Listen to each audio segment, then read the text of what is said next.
Hello students, इस coordinate geometry का introductory video में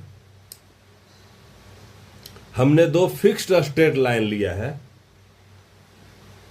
और वो एक प्लेन में लिया है जो कि एक्स वाई प्लेन है।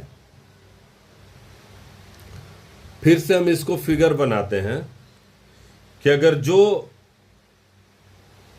दो हम फिक्स्ड स्ट्रेट लाइन लेते हैं, एक हमने ये लिया फिक्स्ड स्ट्रेट लाइन जिसको हॉरिजॉन्टल को हम लोग एक्स एक्सिस कह रहे हैं और ये इस तरह से हम ले रहे हैं, ये वाई एक्सिस कह रहे हैं इसको।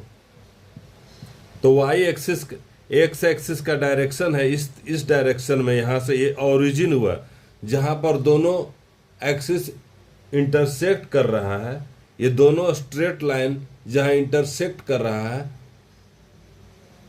उस पॉइंट को हम लोग ओरिजिन ऑफ कोऑर्डिनेट्स कहेंगे या सिर्फ ओरिजिन कहेंगे। तो यहाँ पर हमको दिखाई दे रहा है, जो हम ये फिगर हमने बनाया है, ये पहला जो है वो रेक्टेंगुलर कोऑर्डिनेट है, दूसरा जो है वो ऑब्लिक कोऑर्डिनेट है, कारण कि ये दोनों के बीच में एंगल जो है वो पॉजिटिव एक्स एक्सिस और पॉजिटिव वाई एक्सिस दोनों के बीच का जो एंगल है वो 90 डिग्री नहीं है, तो इसको हम ऑब्लिक एक्सिस कहेंगे। और इस तरह से हमने ये भी फिगर बनाया है, फिगर नंबर 3 जो है वो भी ऑब्लिक एक्सिस है। तो यहाँ तो जो रेक्टेंगुलर एक्सिस है उसके दोनों के बीच में एंगल जो है वो π/2 है। ऑब्लिक एक्सिस जो है positive direction of X axis और positive direction of Y axis के बीच में जो एंगल है वो 90 डिग्री नहीं है।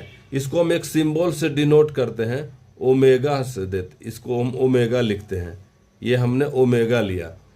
ओमेगा जो है angle between positive direction of X axis and positive direction of Y axis, इसको भी हम लोग ओमेगा से डिनोट करते हैं इस तरह से। यहाँ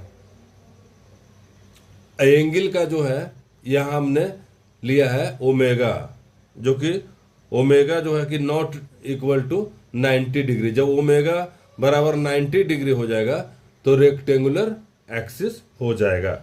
तो ये जो है एक्स वाई प्लेन में है, तो यहाँ एक्स एक्सिस के अलोंग रहेगा उसको हम लोग एब्सिसा कहेंगे और वाई एक्सिस के अलोंग रहेगा उसको हम लोग ऑर्डिनेट कहेंगे। प्लेन में हम सपोज कि एक पॉइंट लिए, हमने एक पॉइंट पी लिया जिसके